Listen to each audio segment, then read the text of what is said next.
Hey guys, what's up? Good day and good life. Welcome back to my channel, Life Captured. Family-oriented videos captured at real life. Small moments, big memories. Hi guys! Welcome back sa kusina ni Tatay Maya. Today, let's get back to the basics. Tara at samahan niyo ulit akong magluto ng gulay. Ang gugulayin ko ngayon ay langka. Kaso, wala akong nakitang fresh na langka sa hypermarket, kaya itong langka na nasa lata na lang ang gagamitin ko. Mas maigi na ito kaysa sa wala. Simplihan ko lang ulit ang luto dito. Basic ingredients lang as usual ang gagamitin ko.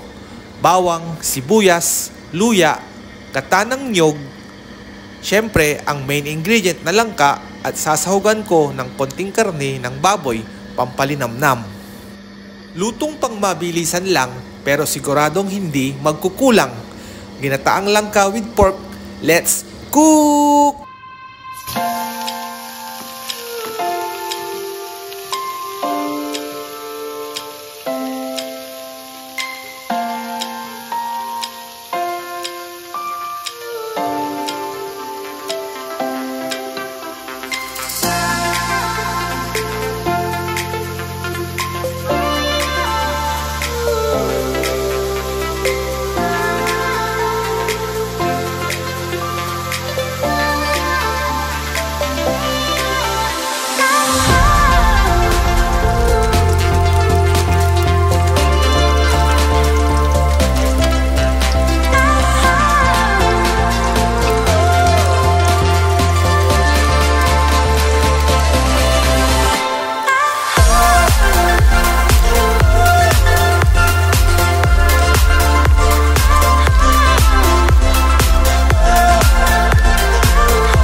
Uh-oh.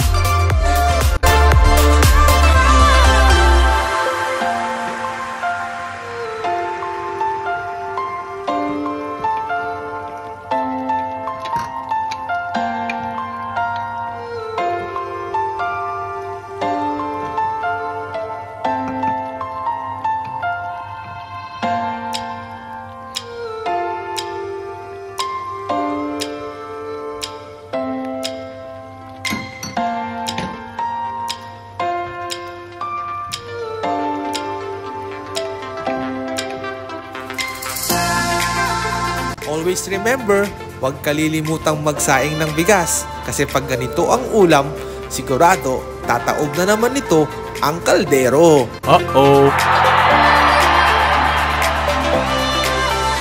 Guys, Pag ganyang nagmamantika na yung gata, alams na this, ready na ang ating ginataang langka with pork. And there you have it, folks. Make sure to subscribe to my channel for more videos and hit the like button if you enjoyed this one. Thank you for watching. See you on my next video. Bye-bye!